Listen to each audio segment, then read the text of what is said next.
All right, guys, welcome back into another NFL DFS live stream. Got the Week 5 picks here for you. Some news is already breaking on the slate, which is kind of crazy to see this early on a Sunday morning. So we already got news that the Denver game was originally postponed to Monday night, and now it's actually postponed to next Monday night. That was the Denver-New England game, which is kind of unfortunate. There was some value there in that game, and we just want to have that value this week. So don't have to worry about that game. And then also another one was the Tennessee Titans game, which it looked like that was going to be some value there as well with Raymond there. Looking like he was going to be a decent value play for us, but obviously we don't have to worry about that. Actually, DraftKings went ahead and just took that off the slate. But I will say the Tennessee Titans defense is something that I kind of like this week as like a sneaky. You don't have to worry about them going negative. That's kind of a play that I like a decent amount just because we know they're going to get 0 points. And that's fine. For a price of 2.1K on DraftKings, I kind of really like that for a defense. You just don't have to worry about them going negative. It's fine. That opens up a whole lot on the rest of the slate. But going to be the same kind of format for this video as the last two. I will say apologies for last week. I wasn't able to go live. I was in an area where the service wasn't the best, so apologies for that. But this is going to be a pretty interesting Sunday slate. Look to go 5 out of 5 this week. We'll see if we can do that. But let's get into the first game here of the slate. I'll go and do the game-by-game slate breakdown for you guys like I have been. So we're going to start off with, we got the Arizona Cardinals versus the New York Jets. This is one that I like a decent amount, actually. It's kind of a sneaky stack game. There's some value in this game that I like, and then there's just some other plays that you can go ahead and do as well. Can you do that approach with the Raiders? Let's see. For a defense, you mean there, Jerry? Happy to see you in the chat again, man. Sorry I couldn't make it last week. Apologies for that. But yeah, I'll touch on that game in a second here. But just starting off here with the Cardinals game, I don't mind it. Kyler Murray has been consistent going against the Jets, and a lot of people are kind of bashing the Jets defensively, especially Desir. He actually played a pretty decent game other than getting mossed by Jerry Jeudy. He was right there, and then he ended up actually making the rest of the few plays. But still, really love Kyler Murray's consistency, and mostly it's because of his rushing upside. He's had at least 5 rushing attempts in each and every game, which has been good for a minimum of 30 rushing yards, which is great. It's kind of been hurting Kenyon Drake, but it's still against the Jets. I don't mind him as a play. You could easily fit him and Hopkins in a build, and you should be pretty much locking in 40 DK points. But yeah, let's talk about the Raiders defense there. So let's see where they're at. Yeah, so I don't know. I would think I'd just rather play the Titans defense because obviously KC, probably the best offense right now in the NFL, maybe besides Ravens, Packers, Seattle, whatever, Dallas, whatever. Either way, you know what I'm saying. They're a top 5 offense. Raiders could go negative. We know that the Titans aren't going to go negative, so that's kind of my thing there. We just know that the Titans are not going to go negative. And, sure, the Raiders could get 2 points, 1 point. That shouldn't really matter too much. Really, I'm either paying down at defense or I'm trying to get up to Colts. Let's see here. Colts, Rams, Steelers. I'd rather pay up for those 2 or 3, but I would just rather play the Titans if I could. But let's get back into that Cardinals game here real quick. So obviously Joe Flacco, pretty cheap. Don't have to worry about him as a play. It is nice to see Le'Veon Bell back. Be interesting to see how many touches he gets in this game. I don't know how many touches he is going to get, but he might get a decent amount. The real plays here are going to be DeAndre Hopkins, obviously, 9 or more targets in every game this year. He's had 11 DK points last week, and he was kind of injured going against the Panthers. He should have done really well in that game. Maybe it's just a little bit banged up, but he still had 7 receptions. If we're locking in a minimum of 7 receptions for a guy, especially at under 8K, that's pretty intriguing to me. So you could easily fit Hopkins into your lineups this week. And I will say, it looks like Rashad Perriman is doubtful. Looks like he's going to be out. So Thursday night, kind of star play last week, Jeff Smith. He looked really impressive on film, actually. 9 targets last week, 7 receptions, 81 yards. Very impressive. He had 15.1 DK points. So I think if you're looking for any value receiver, this is the one I would go with this week, especially with all the question marks to some of the other value receivers that we had last week. Jeff Smith is going to be the one I go with the most. It was kind of like Darnell Mooney last week. If he gets 10 DK points for us, Jeff Smith, we're perfectly happy with it. But, he should be locked into getting at least 6 points, which won't hurt you. So that's pretty much been my default value play that I've gone with this week. And then just let's talk about the over and unders for this game. So the Cardinals are 7-point favorites in this game. Pretty interesting. 48 over there for them. Yeah, I don't know. I could see this game actually being kind of close. I just don't feel comfortable, doing the 7 touchdown spread there. I'd probably favor the Cardinals there. I'd say that they win by at least 10, but I don't know. I just don't like to mess around with that. That'd be a game that I'd stay away with betting wise. But let's move on to the next game here. Moving on to the Carolina Panthers versus the Atlanta Falcons. And actually, there is some value in this one as well, especially if there's some news that breaks our way. So, Teddy Bridgewater at this price point, I do think is a very great value. You can easily stack Teddy Bridgewater in this game. It's going to be very, very easy to stack him in this game, actually. He had 27 DK points last week, which I think is kind of his ceiling. I don't think Teddy Bridgewater is going to get much more points than that. But I do think he's kind of locked into around that, 19, like he had in week 1, around that range. We saw Tampa Bay is a pretty good defense. We know the Chargers are a good defense. So I think right around 20 to 25 DK points is what we can project for Teddy Bridgewater, which at this price point we really like. And like I've said, really easy to stack Teddy Bridgewater, and I'll kind of show you guys that as I go on. Mike Davis is going to be a great play. I think he's going to be very chalky with news breaking, with some of the other games being postponed. I think Mike Davis is going to end up being pretty chalky. People are just going to default to him now, especially just because he's been using the passing game. Your guys are locking in, 6 targets a game for a running back. It's absolutely crazy. That absolutely raises their floor. And we like that. 16 rushing attempts last week, 13 the week before that. He's getting over 20 opportunities per game, which is something you can't really ignore at this price point. So I really like Mike Davis. Really easy to fit him in a build there. Todd Gurley's interesting given the matchup. I don't know. I just worry about his upside. I kind of want to stay away from that. And then we got to wait on news still with Julio Jones. If he sits, Zacchaeus there at the min price is a great play. We saw it, 9 targets last week, 6 targets the week before that with Julio out. He should at least get around 8 DK points. So, Jeff Smith, Zacchaeus, still great value plays on the slate, like I echoed in the core plays video. If Julio Jones sits, that is, for Zacchaeus. If not, it's tough because you got Kelvin Ridley up there. He should go off and have a good week. We don't know what Russell Gage is going to do this week. But the real play is going to be Robbie Anderson in this game. 11 targets last week, 10 targets the week before that, 8 targets in week 1. So, sorry, he had 5 targets in week 3, 10 targets in week 2. So, he's had over 10 DK points in each and every game. This is an easy matchup. This is one where he should at least see 7 targets. And if he gets 12 DK points, that's not going to surprise anyone. He could easily go for 20 DK points. So that's a play that I really don't want to ignore. It kind of reminds me a lot of like a Kenny Galladay last week, where the price point's right. Everything's kind of just aligning for him to have a good week. So don't mind Robbie Anderson at that price point as well. We can go lower here. Well, I already talked about Zacchaeus. So this is how I would kind of go about doing a stack of this game. You could throw DJ Moore in there. I don't mind that. But you could really easily stack this game, especially if Julio sits. So it could look like something like this. And if this is going to be a high-scoring game, obviously this is one that would go out and hit for you guys. Now, I don't want to overextend myself too much on this game, but that would be a route that you guys could go with if you were trying to stack that game. And then just looking at the betting for this game, let me pull it up here. Falcons are -2.5, Panthers +2.5. I would take the Panthers in this one. I think they're going to just grind it out for a victory on this one. Feel a little bit better about that. Falcons have looked good at times. They're obviously a lot better, it seemed, than what their record says. But I don't know, Panthers have just been figuring out ways to win, and I think I would just favor the Panthers in this one. Not one that I'd overly want to attack, not a lock bet by any means, but would you go with Ian Thomas for the Panthers? So Ian Thomas, I don't mind. He is kind of priced at that price point where if you're looking for kind of a punt play that's going to get a couple of targets this week, you could go with Thomas. Now, I'll just pull up the next game here.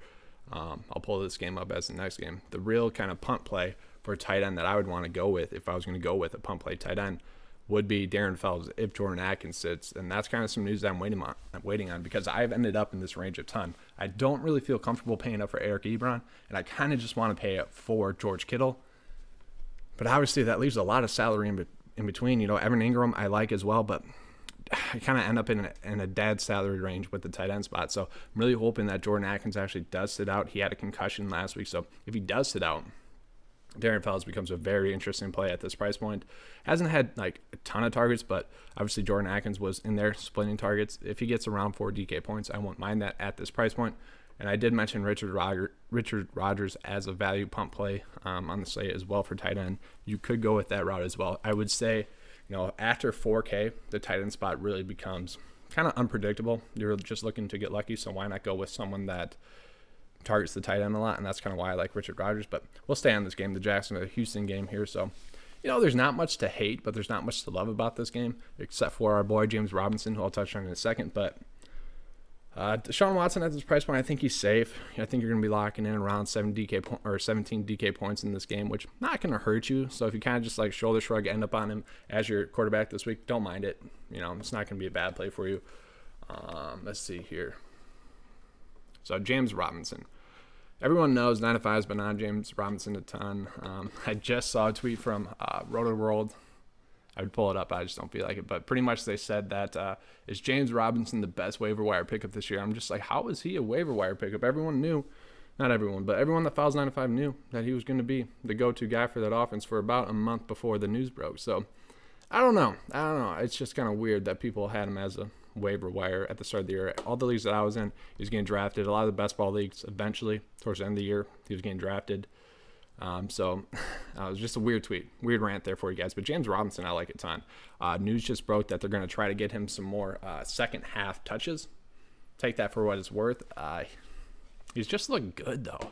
Honestly, you could say that he's looked like the best rookie running back. And that's not me just favored being biased or anything. He really has looked great on film. I'm sure Jonathan Taylor's looked good. CEH hasn't looked bad. He just hasn't really had any eye-popping plays. James Robinson has at least had 2 per week. Been getting used a ton in the passing game, at least 4 targets the last 4 weeks. Got the best matchup on the slate, and a lot of times people will look at just fantasy points given up by a defense. That's fine. That's great. You can use that. Great thing to use. But what I like to just look at is total rushing yards given up by an offense or a defense. And the Houston Texans have given up the most rushing yards for a defense. And I think that's the most predictable to see how a running back will do against them. We saw that last week with Dalvin Cook, where I said he'd be a great pivot from Zeke. We get that with James Robinson this week, so I really like him at this price point. He's a nice pivot from CH, who is going to be very, very popular. After that, DJ Chark in this matchup, I don't mind. He had kind of a weird week 1 where he only had 3 targets, got injured in week 2, and then last week against the Bengals had 9 targets. So I don't mind him at this price point. Obviously, he's had over 10 DK points in each game. The Houston Texans defense doesn't really worry us too much, but don't mind it. Like I said, Darren Fells you could play as well. Yeah, James Robinson does need to get some second half touches. I know a lot of the times they've been down a little bit, and that's kind of why, but just feed him the ball. He needs to get it. We'll talk about the over and under here real quick as well for this game. Yeah, this one's weird. So Houston -5.5, Jaguars +5.5.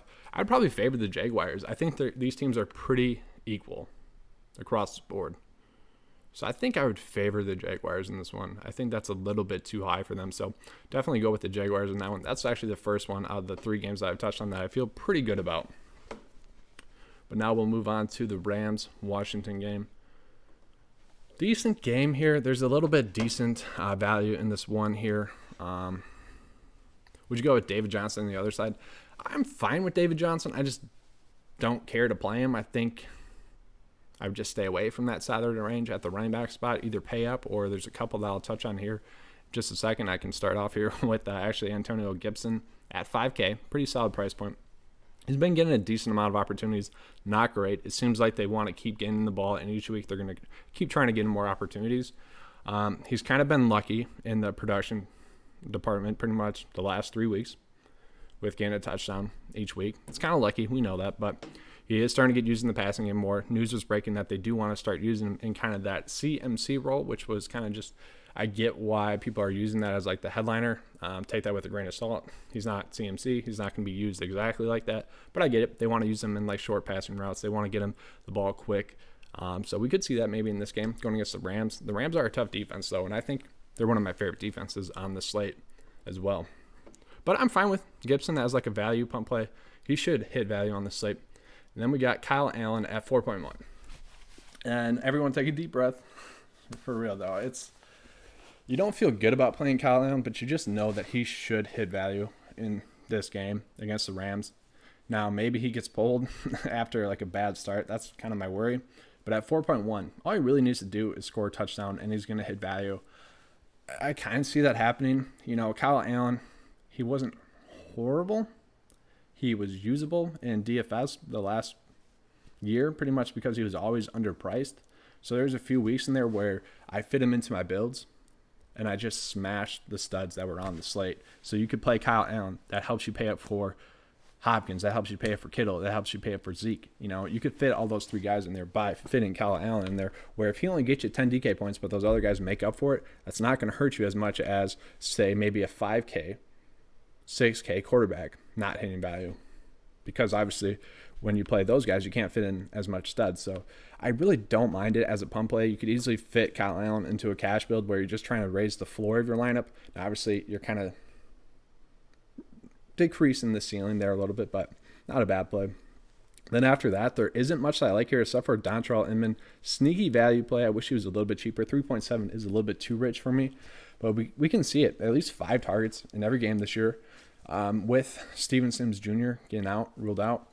He's actually been playing over 80% of the snaps, especially last week. So we saw him have 2 touchdowns against the Browns. That was kind of an outlier. He hasn't had that many yards. You know, his most yardage total was 38. But maybe with Kyle Allen, I don't actually. I think Dwayne Haskins and Kyle Allen are about the same. Although I think Kyle Allen will be a little bit better at getting the ball to offensive players, if that makes sense. So say Dwayne Haskins gave Dontrell Inman 5 targets. I think Kyle Allen will get him like another target and another reception, which obviously just raises their point total a little bit. Not a horrible value play.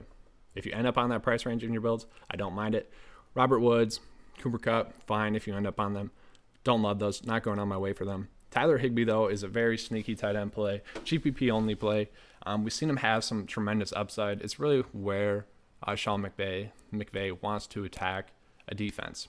And we've seen the Washington Redskins for years be horrible at defending the tight end. So this could be a game where we see it like the Philadelphia game, where we know Philadelphia's weakness has been the tight ends, where Higbee just gets, 5 receptions for a touchdown or 2 again this week. That could easily happen this week. So don't mind Tyler Higbee. Wish he was a little bit cheaper, though, because his price point does not match his recent production. That's pretty much the worry with him. And let me pull up the over and under for this one as well. So Rams are -7.5. I kind of think that the Redskins will cover that, but I definitely think the Rams are going to win. I don't know. I think the Redskins at 7.5 is very intriguing to me. I might take them at that, but I definitely think the Rams are going to win. That one's tough. Yeah, I think I'd favor the Redskins in that one. Could be kind of a grinded out game. Redskins defense isn't horrible. That's the thing that people kind of forget. But we'll move on to the next game here. Then remember, guys, if you guys have any questions, definitely get those in the chat. The Redskins need to play Alex Smith. It's tough. We haven't had preseason. There hasn't been much film on him in practice. It's tough for the general public to know what Alex Smith looks like. So I kind of trust them that they're making the right quarterback decision. I will say I find it very idiotic. These NFL teams, they'll rush a rookie quarterback or a young quarterback into a team or into a game like they did with Haskins, like the Bears did with Trubisky. And I won't say that they ruin them, but they kind of do. I think it's very good for these quarterbacks to kind of sit, wait, and learn. I kind of hope Haskins gets another chance. He did kind of show flashes of some upside this year, which he didn't show last year at all. So kind of hope he gets another chance. I will say I do think Kyle Allen is a step up from Dwayne Haskins. Maybe more or less just Kyle Allen has a little bit more experience in NFL offenses, especially this one, where the OC is coming over from Carolina, obviously Ron Rivera as well. So I get it. All right, but moving on to the next game. So James Conner is kind of a sneaky play. I don't have any of him in my player pool this week at all, but it kind of feels like a mistake. We saw week 1. It did seem like he was just injured. They're being very precautious with him that game. A lot of people will say he's benched. Maybe he was, but facts are he dominated against Denver, who is a pretty good run defense. Dominated against Houston as well. So I don't know. James Conner at this price point is interesting. He's kind of a forgotten play this week. just because there is a little bit of predictability that we don't have with him. Don't really want to play Miles Sanders in this matchup. The targets should be there for him. It's kind of surprising that he only had 4 against San Francisco. That game was very sloppy, though. We know that. Then moving on to the receivers, nothing that I really like. I will say Greg Ward at this price point, still pretty decent. 7 targets last week, 11 targets in week 3, and he saw 7 targets in week 1. So the targets should be there for him. I think he scores around 10 DK points, which not going to be a horrible play for you at this price point. They might need to kind of force feed him the ball. And honestly, he looked a little bit sharper, quicker on his routes this week than he did last year. Or last week he looked a little bit better than he did all of last year. Tight end Zach Ertz, if you guys want to pay up for him, you can. Eric Ebron's not sneaky, but he's kind of the default tight end play that I've ended up on. I don't really feel good about it. Jerry's wondering about Isaiah Wright. Interesting. Yeah, for me, it's more or less just a snap count thing. I think I'd rather play Jeff Smith or Zacchaeus there if Julio Jones is ruled out. I kind of get it as a pump play. If you're trying to do like a really low-owned stack, maybe you could throw, I wouldn't even feel good recommending this, but Kyle Allen and Wright into a play. If you wanted to play Wright, I think that'd be the route to go with, but I just don't feel good about it. I get it, though. 5 targets, 6 targets. That's not bad. I think I'd rather just go with Dontrell Inman instead.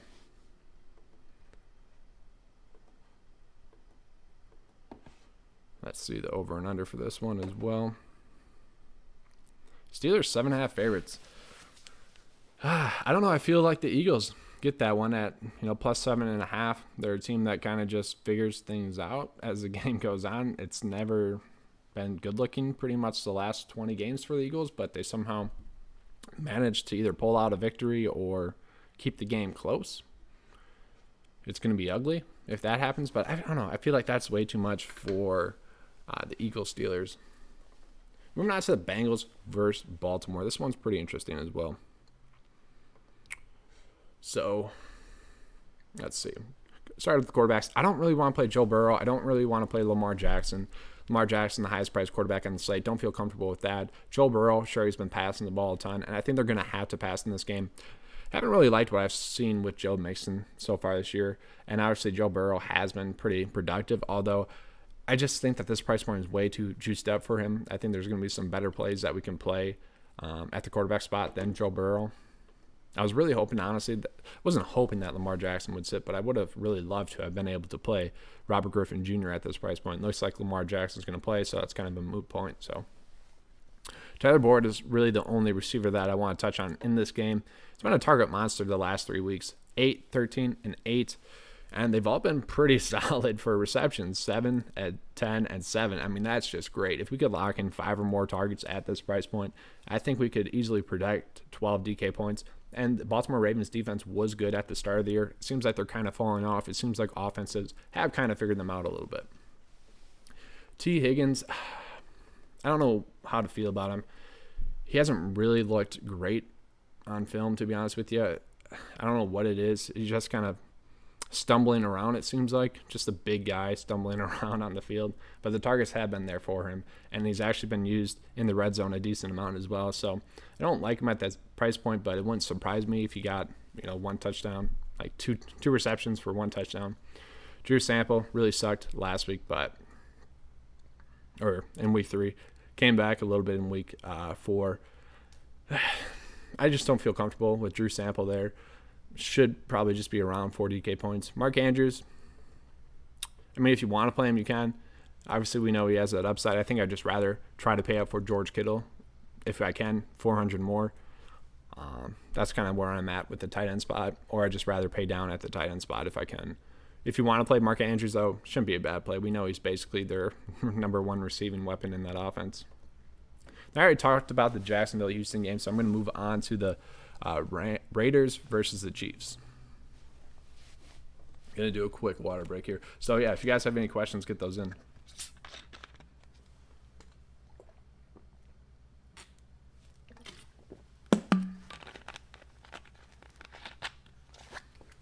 So, I've quietly been ending up on Patrick Mahomes, probably more than I should be.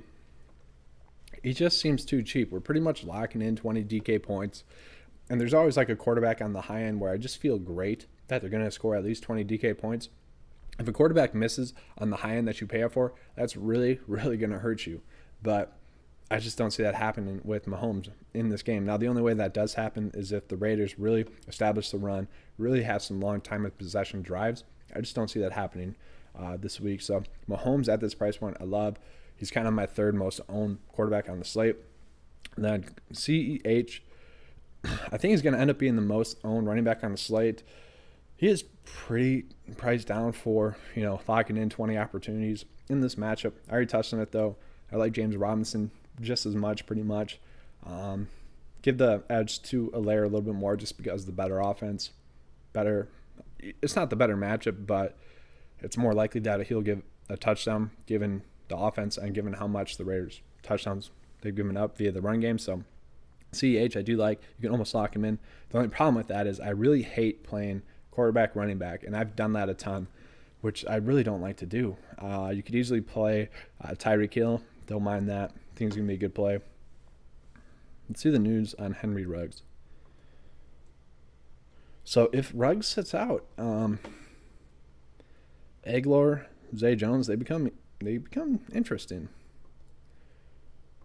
Don't think we have to go crazy with it, but the Raiders have done a great job of utilizing the talent that they have. Done a really great job. And Zay Jones, Nelson Aguilar have looked good. They've never been horrible. They're just not consistent. And I'm just overall impressed at how the Raiders have done a good job of just utilizing their weapons. Watkins or Hardman, I would just stay away there. It's really just a dart throw with those guys, whoever gets a touchdown that week. I don't think we have to play those guys. There's going to be a couple more that I haven't touched on right in this price range that I feel much more comfortable with than those two. So I would definitely stay away from those two. If you guys want to play Darren Waller, if you want to play Travis Kelce, you can do that. I just really don't feel comfortable with anyone on the Raiders side of the field this week. And obviously, someone's going to hit value. Maybe it's Zay Jones just at that price point if Ruggs sits out. But that's really it. I mean, I do like Tyreek Hill at his price point. I will say that. He should hit value, and he could easily break the slate. It's kind of surprising that he is this much cheaper than DeAndre Hopkins. Hill's pretty consistent. I get why Cooper's priced up the way he is, but I don't know. I really like Tyreek Hill at that price point. Kind of tough to ignore there. Yeah, sure, the targets haven't been there, but they really haven't needed to be there.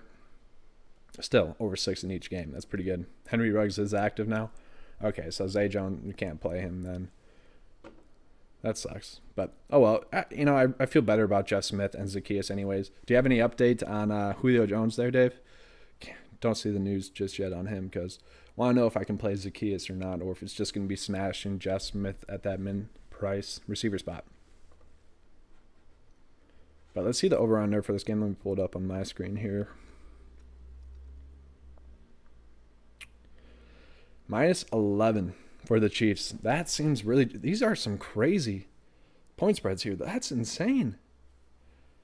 I'm seeing a lot of 7s and 7.5 on this early slate. I didn't mention the Bengals Ravens game. 11.5 favored for the Ravens. Jeez. I kind of feel like the underdogs are going to cover the point spread a lot this week. I mean, those are all really high. And we know the Raiders have been pretty solid. They're pretty good at following the game plan. That's tough. This kind of just seems like a stay away. There aren't any really lock bets that I feel great with as well so far in this game or this week. But we'll move on to the next game here. This is kind of one of my favorite games on this slate, especially with the Niners side. Some news broke that Raheem Mostert is actually going to play, which kind of sucks because I was really favoring Jerick McKinnon. I thought he would be a great lock. Really unfortunate. There's nothing we can really do. Julio Jones is inactive. All right. Buckle up with some Zacchaeus shares there. That makes it interesting because you could really go Zacchaeus, Jeff Smith, probably pay up for Mahomes, pay up for Zeke. It's very interesting. Mixon active. Yeah, I thought Mixon would be active. Deshaun Jackson, is that who's active? That's pretty interesting to me. Doesn't really affect Greg Ward at all. But maybe that helps. Helps the point spread a little bit. Helps, obviously, Carson Wentz a little bit. That's interesting to me. But Zacchaeus now, that's a nice min price point for Zacchaeus. 6 targets, 9 targets. That's pretty good. The surprising thing is how much Russell Gage has fell off. And I know last year in the I just want to touch on this again real quick. Let me pull them up. Last year in the preseason, they were raving about Zacchaeus and Russell Gage.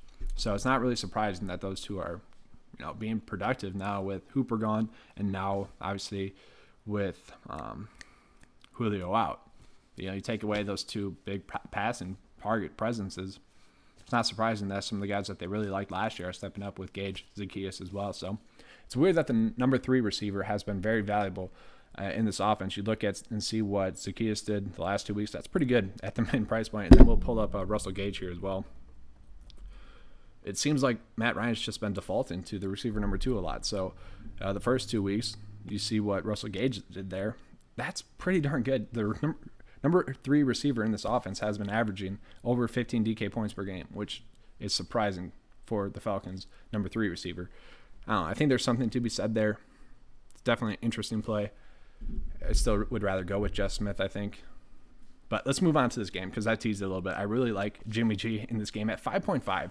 Now, it is a little bit risky. We don't know how banged up he is, but I really like Jimmy G at this price point. 19 DK points against Arizona, and then 13.2 against the Jets. Obviously got injured in that game, but this offense, we know that the quarterbacks are going to get some wide open passes. We saw Nick Mullins miss probably what would have been either a touchdown or a 60-yard reception to Kyle Juszczyk on, I think it was the first play of the game. It's definitely the first drive of the game last week, and Mullins just struggled.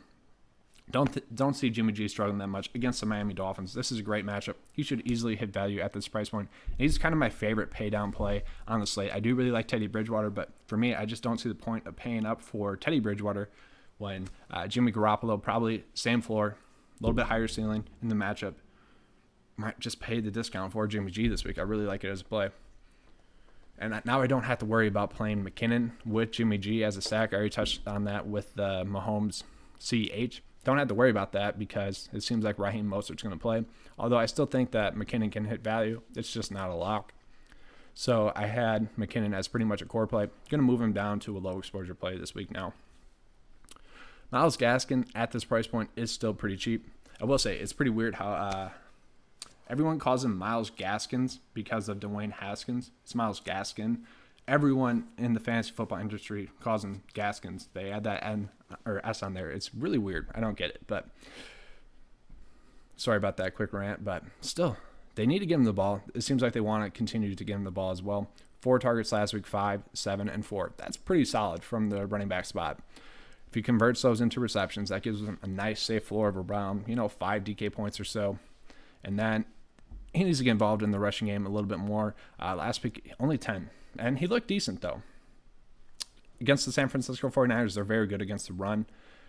For me, it's more of a price point play and more of a touches play at this price point. If you guys want to throw him in like a game stack, I don't mind that. And like I said, I really like ending up on George Kittle. This is a nice, safe kind of base stack, I think, this week, especially with Deebo Samuel still trying to recover from, illness. It would have been nice to see him get a full week of practice, but I think his snap share is going to still be around 50% this week, and then next week it should be a full acclimate of snaps, which kind of makes us like Brandon Ayuk, who's looked good. No, he only had 5 targets last week, but 1 rushing attempt. He's had rushing attempts in each of the last 2 games, which is something we like to see, that end-around play and whatnot that they do. They just like to get the ball to their athletes quick, fast, and normally they're just either, pop passes, quick screens, or the end-around plays. So, I like Ayuk at this price point. Given the matchup, he could easily go for 20 DK points. He could easily hit value at this price point with Deebo Samuel not playing the full acclimate of snaps once again. But I think the go-to play is just stack Jimmy G with George Kittle. I think that's what you guys should go with this week. And then Parker, been pretty solid this year. Tough to ignore. He's been a little bit banged up here and there. Sat out like twice already in games. Was able to come back in both of them. Last week, the matchup was great. Couldn't ignore that. This week, it's kind of just a punt play. Don't really like the price point. There's some better plays that you can go with. I already touched on Robbie Anderson, but would much rather play Robbie Anderson at the same price point rather than Parker. And then Cowboys, Giants, probably the best game on the slate. 2-stack. Dak, if you want to pay up for him, you can, but Daniel Jones going to be a great play at this price point. I already touched on why I like Kyler Murray a ton this week and kind of the whole year. It's because the rushing attempts have been there. Well, they've been there for Daniel Jones as well. Over 45 rushing yards the last 2 weeks against pretty solid defenses, which is kind of surprising. And then the Bears, pretty solid defense. Pittsburgh, pretty solid defense. So this is easily the best matchup of the season for him. If the passing attempts are going to be there around 36 passing attempts, and he's going to get around 5 rushing attempts, really like Daniel Jones at this price point, although I'd much rather go with Jimmy G.